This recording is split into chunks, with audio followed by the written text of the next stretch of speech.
I'm moving to France tomorrow for 3 months, and I've been using these 2 online tools to really improve my French before I go.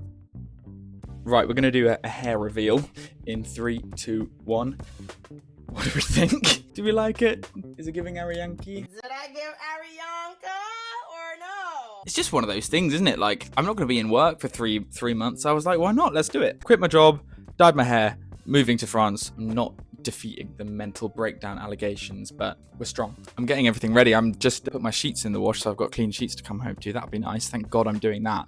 So I'm moving to France tomorrow. Scary. I'll be doing an intensive French immersion course in Montpellier and living in a French homestay for 3 months. Essentially just eating, sleeping and breathing French. So I'm sure by the time I come back, I'll be great, but that's not very helpful now. Like, I need to get from the airport to the train station. That's kind of terrifying. So actually just getting by is pretty nerve-wracking, especially for the first week or so. Plus, I also want to make the most of this and start off with as good a baseline as I possibly can. So I've just been studying and studying to be as prepared as I can possibly be. I thought before I jet off, I'd share 2 of the most important things that I've been doing to get ready. Tool number 1.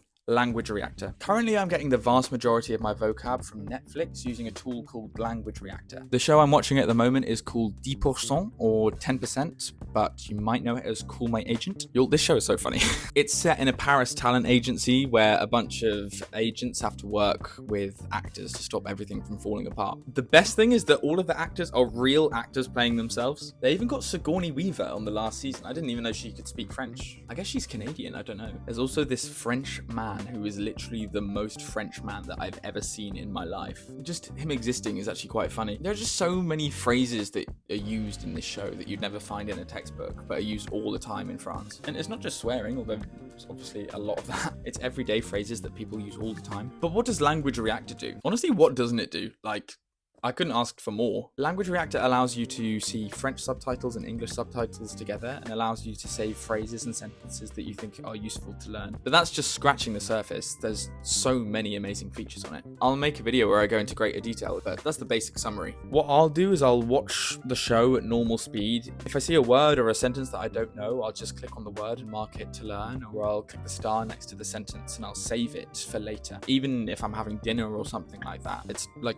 no effort to do it while you're watching it. Then at some point, whenever I feel like it, if I'm in the mood to put some flashcards together, I'll then go through the list of words, click the play button that takes you back to the timestamp, take a screenshot of that, and then make it into a flashcard. It's so simple, so useful. That means every time I then see the flashcard, I'll have an example in context of what that word means, which I remember.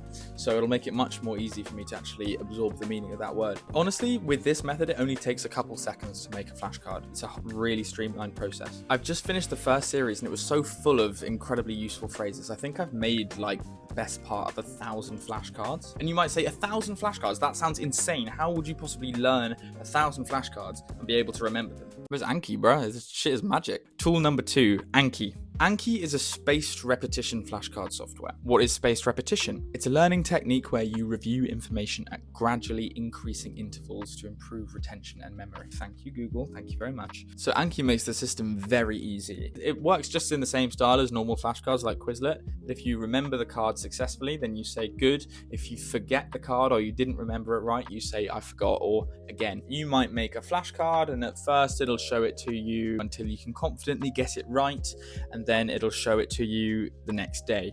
But then it won't need to show you it the next day because you're probably going to remember it. So it'll show it to you in 3 days, and then it'll show it to you in a week, and then after that it'll show you in 3 months, and then maybe 8 months. What's the point in, checking and checking again? You'll remember the word. Most of the cards in my deck, I'll see them a couple of seconds every year. So a couple of seconds every year and you'll remember that card for the rest of your life. It's so efficient. And scientists have found this speeds up the efficiency of your learning by a factor of a bajillion, maybe like even a squillion. I don't know if that's the correct term, but like it feels like that. It's very difficult when it comes to vocab to know what you do know and what you don't, and Anki solves that problem completely. Anki has a very sophisticated algorithm that does all of the work for you. It's very good at guessing when you're about to guess a word and when you need to review it again. So it's a daily thing. You'll get reviews. All you need to do is just say, yes, I remember this, or no, I forgot. Most of the time you will remember because it's doing its job. And that's it.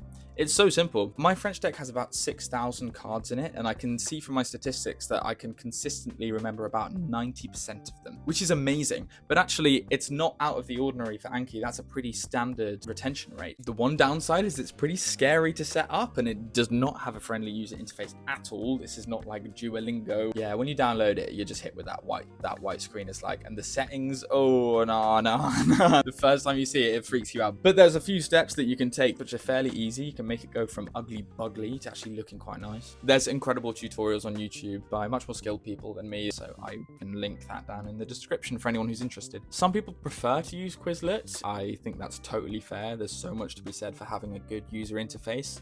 Something like Duolingo, that's one thing it does very well. The user interface is fantastic. Like, it looks beautiful. Anki does not have that, no. But I will always sing its praises. I've been using it since the very beginning of my language learning journey, since I started learning Spanish back in 2020. It's probably my main tool that I use for maintaining my vocab, and now it's helping me with my French as well. In addition to 10% in French, I've also been looking up words that I really do need to know in terms of everyday use, like particularly to do with like cooking and household items. Like, you know, I didn't know what the word for light switch was. L'interrupteur.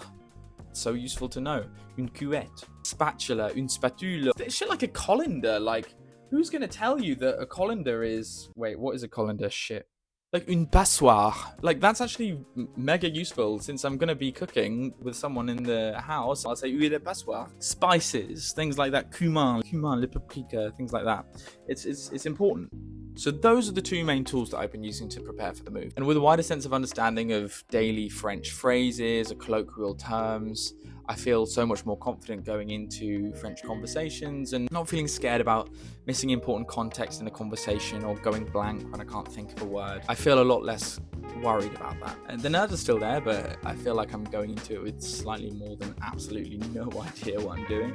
So I'm really feeling a lot more excited for it. All thanks to Language Reactor and Anki. Honestly, learning a language nowadays has never been easier with the online resources. It's just gone completely crazy over the last 5 years. It's rewarding because using tools like this have allowed me to progress faster. And actually, in a measurable way, I have definitely improved. My accent's improved. I feel like my vocabulary understanding's improved. All of these things have actually had a material improvement. I'll be making more videos where I go into detail about Language Reactor and Anki and tips and tricks, but I mean, shit, the flight is in less than 24 hours. Me and my girlfriend, I think we're gonna watch Rocky Horror Picture Show, and we're just gonna like spend the evening together. If you found this video useful at all, then feel free to like or subscribe just here. Is it like or subscribe, or is it subscribe and like? I'm gonna guess like is here, and I'm gonna guess subscribe is here. And we'll see how things go over the next 3 months. Maybe I'll come back trilingual, who knows? A bientôt, hasta luego, and I'll see you soon. Bye.